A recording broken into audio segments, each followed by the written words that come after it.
Thanks, Mal, for that excellent presentation and those interesting cases. I think everyone can see why our thoracic oncology chat group is also a bit of a support group for all of us as well. I might take your cue and slide about ctDNA to really segue directly into our last talk tonight. Dr. Lavinia Tan is a medical oncologist at Peter MacCallum Cancer Centre in Melbourne, and she has done her PhD in molecular biomarkers and has some interests in ctDNA to guide precision medicine. And she has a very challenging task of not just talking about cases, but telling us how to approach these at progression. So thanks, Lavinia. Thanks, Ben. I think it's quite difficult to go last, especially I feel like everyone's already done my talk for me. So we can all go to bed soon. So I think, Mel, you've already pointed out, the sort of oncogene-driven non-small cell lung cancer with matched therapies in the first-line setting is quite crowded, and there's definitely more to come as more of the targets are being discovered or reported. But then I think what's important is that, what do we do at progression? And I think that's a difficult thing. Nowadays, when we see the patient, obviously we're all excited when we see a positive in terms of whether it's EGFR or ALK. But then, when the patient comes back after how many months of treatment, and you realize that actually, damn, they've progressed. And then this is where the difficult part is. So usually, obviously the recommendation is to consider repeat biopsy and also molecular profiling at this stage for patients who are on targeted therapy. And I think, our first line treatment is also evolving and changing, especially as more combination treatments are coming along. But then I think the reason why we should definitely, repeat our biopsy and also molecular profiling is, of course, the tumor evolves in response to therapies.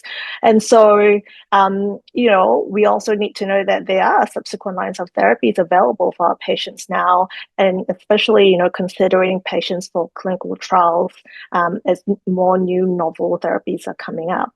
And so, this is where we're going.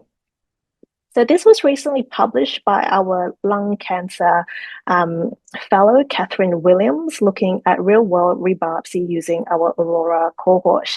And we looked at the three sort of main molecular subgroups, such as EGFR, ALK, and ROS1.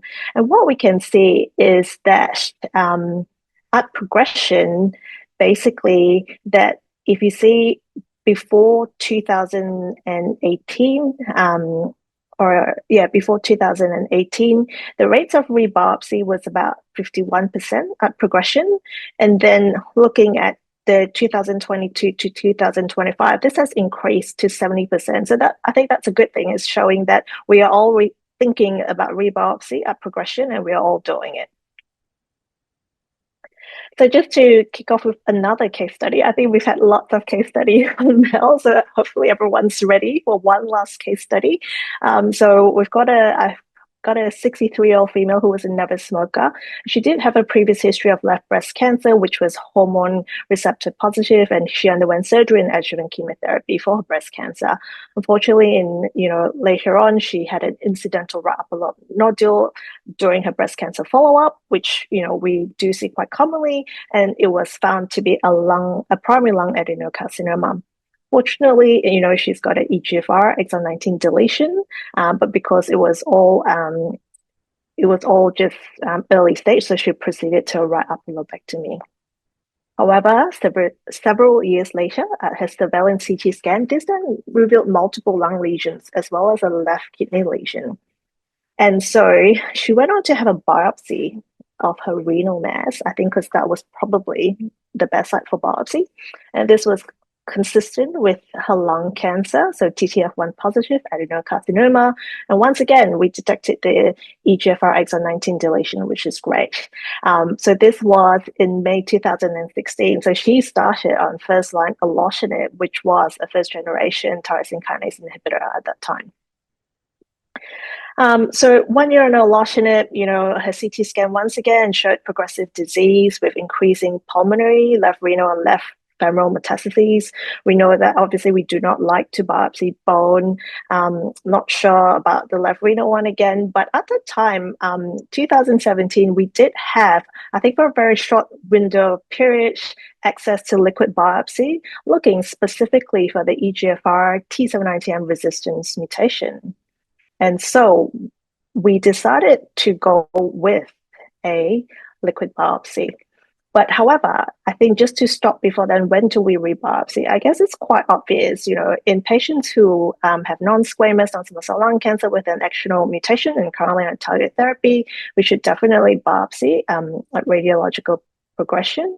And, usually we do that when patients have systemic progression because we want to consider a target therapy switch, plus minus whether or not this patient is a candidate for a clinical trial. And that really pushes us towards a rebiopsy. At oligoprogression, I think we can definitely consider rebiopsy as well. There may be scope for local therapy, such as radiation, plus minus continue on the tyrosine kinase inhibitor if there wasn't any sort of obvious resistance mutation. So in patients with, no actionable genomic alterations and they're currently on, for example, first-line chemo IO, do we, consider rebiopsy at progression? I think definitely yes, if the initial sampling is inadequate, and we know that some patients, have no molecular testing at diagnosis because of this. If there was failed NGS, such as a failed component, so DNA or RNA, if they're young patients and if they're light or never smokers, so for sure, definitely rebiopsy. But I guess the question is also when not to rebiopsy, and this is, obviously common sense for oncologists. You have to see the patient in front of you if they're a bit frail and they're probably not a good candidate for a clinical trial. So if it's all academic, if there's no good spot to biopsy, obviously with liquid biopsy, it's, much easier. I'm quite happy to send my patient for a blood test, but maybe not too happy to send them if, we had to biopsy a lung lesion that is high risk. And then what to look for progression. So sites of progression, sometimes the sites of progression can help us determine whether or not we choose tissue versus liquid biopsy. If they have a high tumor burden in terms of progression, usually, liquid biopsy's got a higher chance of picking that up because obviously sensitivity can be an issue with liquid. Obviously, if it's a difficult site to biopsy, then tissue is not so good. And of course, if it's brain only or sometimes, if it's brain only, then liquid biopsy would really detect any circulating tumor DNA. And also, the sites of progression can tell us if it's brain or bone, we can deliver local therapy. Oligoprogression, this is widespread. Once again, whether or not we can deliver local therapy versus a change of systemic therapy. And once again, what we look for progression really is the mechanisms of acquired resistance to current therapy. Or if in Mel's cases, there's lots of new mutations that just show up. That doesn't quite make sense. And then it makes us all confused. So tissue biopsy versus liquid biopsy at progression, I think, it's quite straightforward. We know that, they both have their strengths and they both have their limitations as well. Obviously, we know that the main thing is, for tumor biopsies, it can give us a comprehensive genomic profiling and it can detect histologic transformation, which is very important. Obviously, some limitations, obviously invasive, slightly longer turnaround time, sampling bias. For a liquid biopsy, minimally invasive or can be repeated. Very happy if my patients are not quite well or difficulty with biopsy to just send them for a blood test, rapid turnaround time, and it does capture the tumor heterogeneity across sites as well. Some limitations just to look out for, there are lower sensitivity in terms of low shedding disease like CNS only. We can't detect histologic information. There's something called clonal hematopoiesis, and so it's also quite limited for amplifications and variable sensitivity with RNA-based assays. So just to show you a case in which, we were able to detect resistance mutation using ctDNA. This is a gentleman, I think he was in his 60s or 70s, and he has a diagnosis of a red fusion, non-small cell lung cancer. He started first initially on chemotherapy and immunotherapy. And I think that was because, in his first biopsy, it wasn't detected with the red, but then we went back again and then we detected the red rearrangement. He then started on lenvatinib, unfortunately progressed shortly after. He went on this drug, selpercatinib. At that time, it was LOXO-292, and he actually went on to the clinical trial. At that time, we had at Peter Mac. And part of the trial, the patients receive a Guardian 360 liquid biopsy at various time points throughout the trial. So you could see that at the start of the trial, he had an abundance of his Q5 beta red, and corresponding to his PET scan, which, he had lots of very high tumor burden, especially in his liver. And after about a month on selpercatinib, you could see that, corresponding to liquid, this has come down quite nicely in terms of the allele frequency, and this definitely shows up on his PET scan as well. But at about 2 months, his PET scan still looks pretty good. And even at 4 months, his PET scan looks pretty clear. But you can start to see that his liquid biopsy, that the ctDNA variant allele frequency has started to increase. And at about 3 months, they started to see some resistance mutation to the selpercatinib in terms of the red G810S, C, and R. And so this shows very clearly that liquid biopsy can actually detect resistance mutation even, prior to PET progression. This patient then went on to our Cascade, which is a post-mortem study only performed at Peter Mac.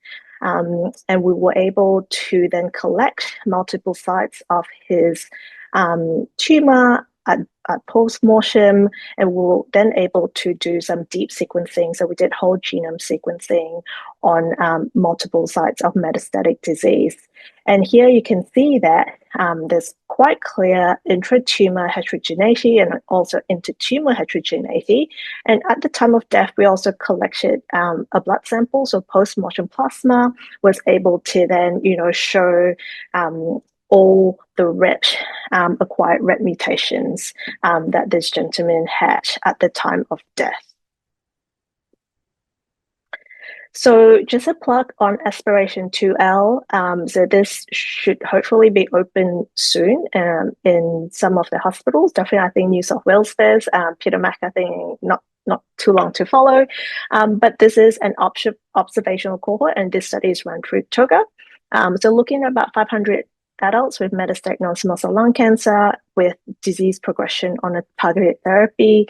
And basically, we're looking at doing liquid biopsy, so CTTSO 500 or Foundation 1 liquid as our platform.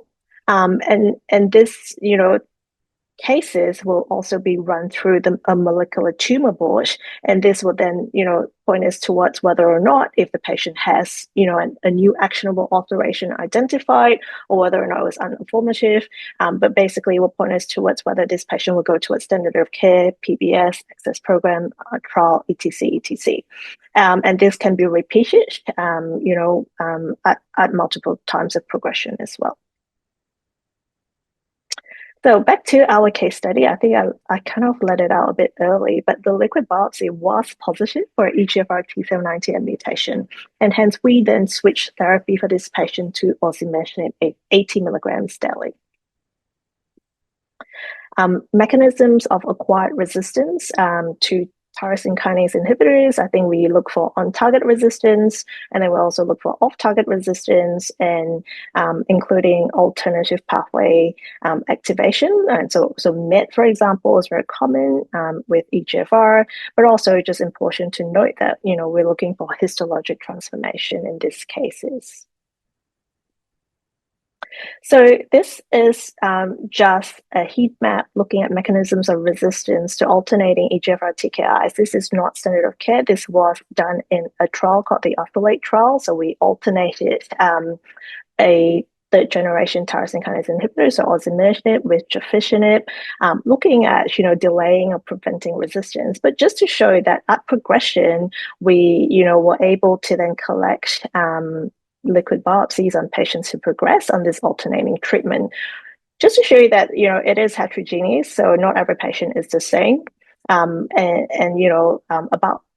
In our liquid diagnosis biopsy, about 50% of patients did not have any genomic alterations, meaning that, they could be either that we're not detecting it with our platform or that potentially they have other non-genetic mechanisms of resistance as well. So obviously, there is evolving therapeutic advances in non-small cell lung cancer, and currently in clinical trials, there are newer generation tyrosine kinase inhibitors, there's bispecific, there's tri-specific antibodies, antibody-drug conjugates, protein degraders, and also combination strategies. So the resistance mechanisms are evolving and novel mechanisms are emerging. So it's definitely would be a good idea to biopsy and to test again at progression. So finally, a case study, 1 year in osimertinib, unfortunately, we know that resistance happens, and the restaging CT scan now showed some new multiple liver metastases. As oncologists, we love it when radiologists just puts out this arrow and points us towards where we should biopsy. And so we can see some liver metastases, obviously, and what we did go on to biopsy her liver, and this was consistent with small cell carcinoma. Interesting with this case, we were able to see, there's a difference, or in one biopsy, we actually captured adenocarcinoma on one side and small cell carcinoma on the other side. And so, tissue is definitely still key. So molecular profiling of liver met was positive once again for EGFR exon 19 deletion, and this is definitely the case despite having histologic transformation. This patient was then started on chemotherapy with carboplatin and etoposide on an IPU and also continued on osimertinib.